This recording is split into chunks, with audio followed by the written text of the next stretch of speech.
Chapter 2, Lesson 4, Hebrews, Phoenicians, and Lydians. We're going to be learning about all four of these people in this chapter. According to the Hebrew Bible, Abraham was a shepherd who lived in Ur, and he is considered by Jewish people today to be the first Jew.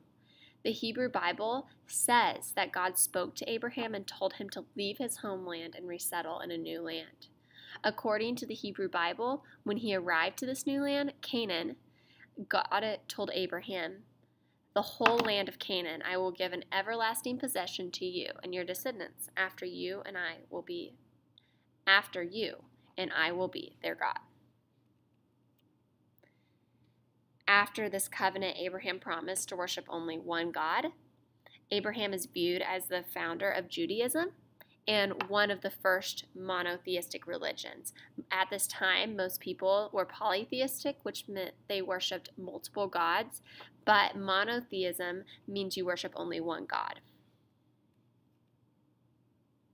The Hebrew Bible says that Hebrews lived in Canaan for some time before moving to Egypt, and the Egyptians forced the Hebrews into slavery.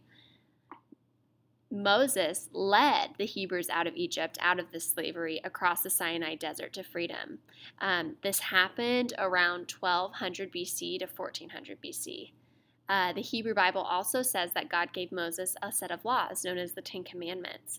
The Ten Commandments were unlike earlier law codes, such as the Hammurabi's, listed in a series of crimes and punishments, but the Ten Commandments provided guidance for the worship of God.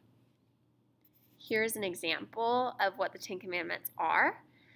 You have some different commandments, like the first is, "I am the Lord your God," and the second is, "You shall have no other gods before me." King David united the tribes around 1000 BC and founded a new kingdom called Israel. David's son, Solomon, built a temple in Jerusalem to house the Torah and to serve as a place of worship. Solomon was known as a wise ruler. During his reign, there was peace and the kingdom prospered. So here's an example of what David and Solomon's kingdom looked like, and it stretched all the way out to near the Mediterranean Sea. After Solomon's death, the kingdom split into Israel in the north and Judah in the south.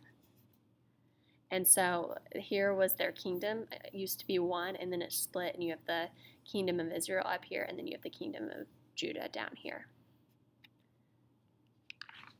The Phoenicians were well known throughout the ancient world as adventurous traders. The heart of the Phoenician territory was along the eastern edge of the Mediterranean Sea.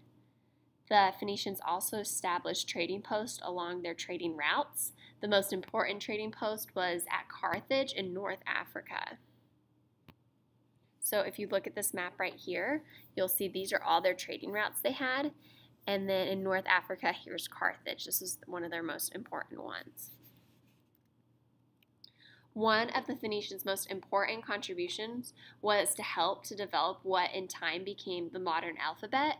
Early on, the Phoenicians, like many other people, used cuneiform, but by this time it consisted of about 7,000 symbols that stood for words and syllables. But about 1400 BC, the Phoenicians had developed a 22 simple character for their entire writing system. Each character stood for a consonant. Later, the Greeks added vowels to the Phoenician alphabet. So you can see here that this is what consisted of their alphabet. All right, now you can read the chapter and take your quiz.